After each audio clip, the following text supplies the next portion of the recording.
Boa noite, amigos. Mais um vídeo do grupo de estudo do livro Nosso Lar, de André Luiz e Chico Xavier. O capítulo de hoje é o de número 27. O trabalho, enfim. Nunca poderia imaginar o quadro que se desenhava agora aos meus olhos. Não era bem um hospital de sangue, nem um instituto de tratamento normal da saúde orgânica. Era uma série de câmaras vastas, ligadas entre si e repleta de verdadeiros despojos humanos. Singular vozerio pairava no ar. Gemidos, soluços, frases dolorosas pronunciadas a esmo, rostos encaiverados, mãos esqueléticas, faces monstruosas deixavam transparecer terrível miséria espiritual.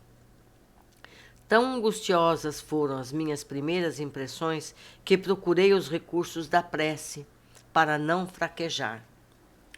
Tobias, imperturbável, chamou velha servidora, que acudiu atenciosamente. Vejo poucos auxiliares, disse admirado. O que aconteceu? O ministro Flacos, esclareceu a velhinha em tom respeitoso, determinou que a maioria acompanhasse os samaritanos. Aqui eu trouxe a nota de rodapé para que nos explique. O que são os samaritanos? É uma organização de espíritos benfeitores de nosso lar. Então, continuando, determinou que a maioria acompanhasse os samaritanos para os serviços de hoje nas regiões do umbral. Há que multiplicar energias, tornou ele sereno. Não temos tempo a perder. Irmão Tobias, por caridade, gritou um ancião, gesticulando, agarrado ao leito à maneira de louco. Estou a sufocar. Isto é 1000 vezes pior que a morte na terra. Socorro, socorro. Eu quero sair. Quero muito ar, muito ar. Tobias aproximou-se, examinou-o com atenção e perguntou: por que teria Ribeiro piorado tanto? Experimentou uma crise de grandes proporções, explicou a serva, e o assistente Gonçalves esclareceu que a carga de pensamentos sombrios emitido pelos parentes encarnados era a causa fundamental deste agravo de perturbação. Visto achar-se ainda muito fraco e sem ter acumulado força mental suficiente para desprender-se dos laços mais fortes do mundo, o pobre não tem resistido como deveria ser, como seria de desejar. Enquanto o generoso Tobias acariciava a fronte do enfermo, a serviçal prosseguia esclarecendo. Hoje, muito cedo, ele se ausentou sem consentimento nosso, a correr desabaladamente. Gritava que lhe exigiam a presença no lar, que não podia esquecer a esposa e os filhos chorosos, que era crueldade retê-lo aqui, distante do lar. Lourenço e Hermes esforçavam-se por fazê-lo voltar ao leito, mas foi impossível. Deliberei então aplicar alguns passes de prostração, subtrair-lhe as forças e a mobilidade em benefício dele mesmo. Fez muito bem, acentuou Tobias pensativo. Vou pedir providências contra a atitude da família. É preciso que ela receba maior bagagem de preocupações para que nos deixe o Ribeiro em paz. Fixei o doente procurando identificar-lhe a expressão íntima, verificando a legítima expressão de um dementado. Ele chamara Tobias como a criança que conhece o benfeitor, mas acusava profundo alinhamento de quando se dizia a seu respeito. Notando minha admiração, o novo orientador explicou. O pobrezinho permanece na fase de pesadelo, em que a alma pouco mais vê e ouve que as aflições próprias. O homem, meu caro, encontra na vida real o que amontoou para si mesmo. O nosso Ribeiro deixou-se empolgar por numerosas ilusões. Eu quis indagar a origem dos seus padecimentos, conhecer-lhe as procedências e o histórico da situação. Entretanto, recordei as criteriosas ponderações da mãe de Lísias, relativas à curiosidade, e me calei. Tobias dirigiu ao enfermo generosas palavras de otimismo e esperança. Prometeu que iria providenciar recurso e melhoras, que manifestassem calma e benefício próprio e que não se aborrecesse por estar preso à cama. Ribeiro, muito trêmulo, rosto ceráceo, esboçou um sorriso muito triste e agradeceu com lágrimas. Seguimos através de numerosas filas de camas bem cuidadas, sentindo a desagradável exalação no ambiente oriunda, como vinha a saber mais tarde, das emanações mentais dos que ali se congregavam, com dolorosas impressões da morte física e, muita vez, sob o império de baixos pensamentos. Reservavam-se nas câmaras, explicou o companheiro bondosamente, apenas as entidades de natureza masculina. Tobias, Tobias, estou morrendo de fome e sede, brandava um estagiário. Socorro, irmão, gritava o outro. Por amor de Deus, não suporto mais, exclamava ainda outro. Coração alanceado ante o sofrimento de tantas criaturas, não contive a interrogação penosa. Meu amigo, como é triste a reunião de tantos sofredores e torturados. Por que esse quadro angustioso? Tobias respondeu sem se perturbar. Não devemos observar aqui somente a dor e a desolação. Lembre, meu irmão, que esses doentes estão atendidos, que já se retiraram do umbral, onde tantas armadilhas aguardam os imprevidentes, descuidosos de si mesmo. Nesses pavilhões, pelo menos, já se preparam para o serviço regenerador. Quanto às lágrimas que eles vertem, recordemos que devem a si mesmos esses padecimentos. A vida do homem estará centralizada onde centralize ele o próprio coração. E depois de uma pausa em que parecia surdo a tantos clamores, acentuou: são contrabandistas da vida eterna. Como assim? Atalhei interessado.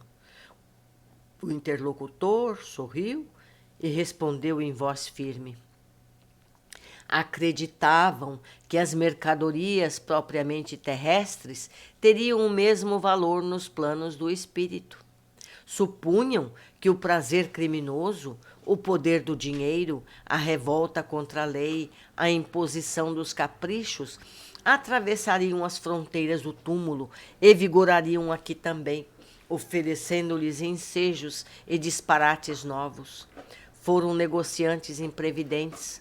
Esqueceram de cambiar as posses materiais em créditos espirituais.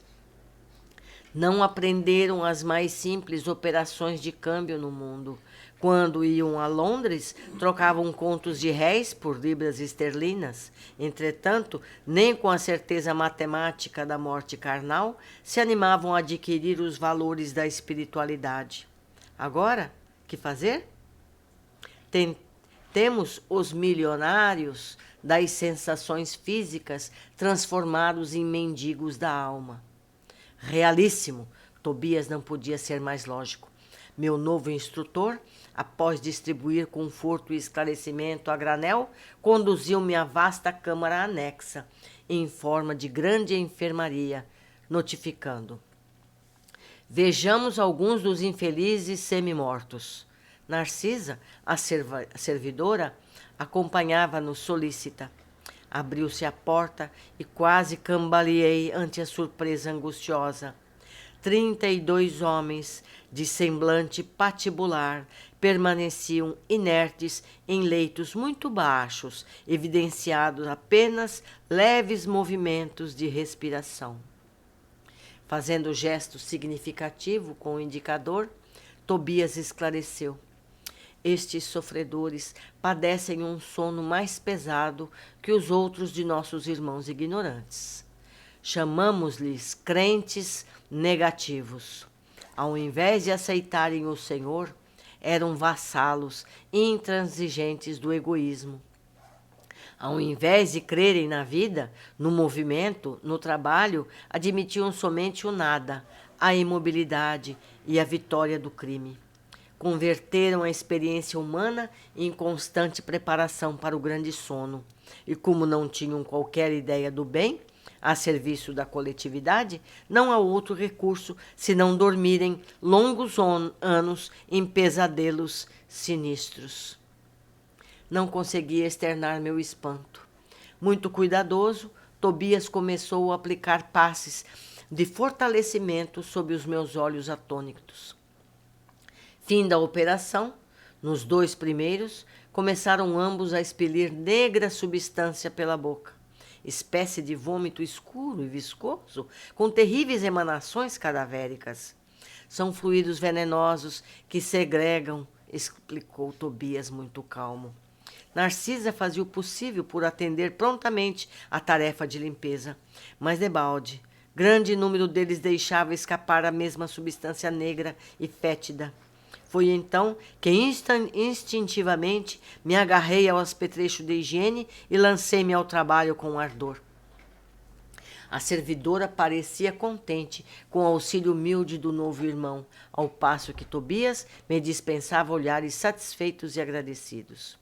O serviço continuou por todo o dia, custando-me abençoado suor, e nenhum amigo do mundo poderia avaliar a alegria sublime do médico que recomeçava a educação de si mesmo na enfermagem rudimentar. Que lindo capítulo! Quantas coisas importantes aprendemos, quantos detalhes que precisamos observar nesse capítulo. Valeria a pena até ler tudo outra vez. Vamos ver. Primeiro, nós vimos que um dos pacientes demonstrou sofrimento. Piorou seu estado geral devido à ligação mental com familiares encarnados. É difícil, mas precisamos nos esforçar para não endereçar pensamentos críticos a pessoas que desencarnaram. Tudo o que pensamos pode ser sentido por eles. Os pensamentos têm velocidade e capacidade de penetração muito maior do que imaginamos. As preces em favor da recuperação são bem-vindas. Todos merecemos misericórdia. Todos erramos em alguma forma. Já cometemos e possivelmente cometeremos erros outras vezes. Somos imperfeitos. Eu mesmo recaio nessa falta, fazendo comentários críticos a pessoas que tiveram comportamentos equivocados durante a vida encarnada. Tenho procurado reparar a falta em seguida, desculpando ou justificando o erro cometido. Tudo é exercício de aprimoramento. 2. Foram aplicados passes de prostração. Entendemos aqui que muitas vezes precisamos estar com menos vitalidade para que não nos prejudiquemos por nossas próprias atitudes. Precisamos estar sempre atentos ao que sentimos, porque sentimos o que bem isso pode nos trazer, seja dor ou fraqueza, assim como bom ânimo. Tudo tem razões para o nosso benefício. Nada é mal, tudo tem um propósito, por mais difícil que nos possa parecer. Por outro lado, a família que emitia pensamentos também recebeu providências na forma de problemas a serem resolvidos, para que deixassem o desencarnado livre dessas ligações mentais. Ou seja, nossos comportamentos geram situações que poderiam ser evitadas. Gente, esse conteúdo é muito importante. A espiritualidade faz o melhor para cada um de nós. Se for preciso trazer problemas para quem está encarnado, para quem estiver desencarnado tenha um pouco de paz, isso será feito. Então vamos aprender a nos comportar melhor frente a essas situações de desencarne, para que não seja preciso isso tudo acontecer. André observou que os pacientes desencarnados exalavam desagradavelmente no ambiente. O lugar tinha odores produzidos pelos pensamentos e sensações. E nossos pensamentos? Que tipo de odores produzimos com o que pensamos? Precisamos estar atento ao que pensamos. Quarto, a vida do homem estará centralizada onde centralize o seu próprio coração. E o nosso coração? Onde estamos fixados? Podemos mudar nossa condição atual mudando a forma de pensar e agir? Porque quando a gente passar para o outro lado, o nosso coração vai estar naquilo que nos faz hoje sentir prazer, alegria, as preocupações, o que quer que seja. Então vamos procurar colocar o nosso coração em situações melhores, mais dignas, mais úteis. Quinta observação.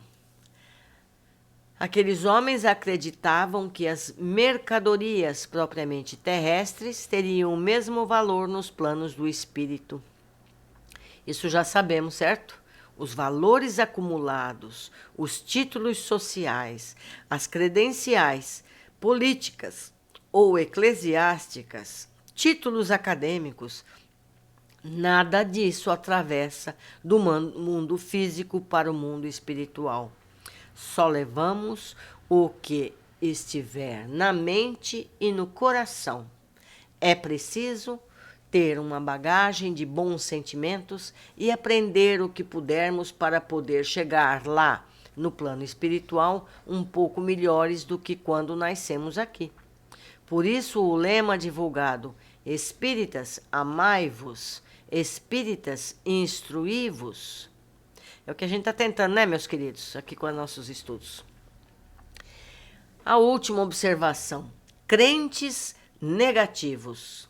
Vemos na descrição que Tobias que as pessoas não têm um conhecimento de que a vida continua e, além disso, têm um comportamento egoísta e até mesmo criminoso. Têm seus corpos espirituais estagnados em situação deplorável, pois que desligam do físico em longos pesadelos sinistros. Aprendemos bastante. Vamos meditar a respeito de tudo que lemos. Se for preciso, vamos ler novamente, revendo os pontos de interesse, os pontos que não entendemos bem. E se for preciso, tragam dúvidas que vamos pesquisar para atender a curiosidade de todos. Um abraço, até a próxima.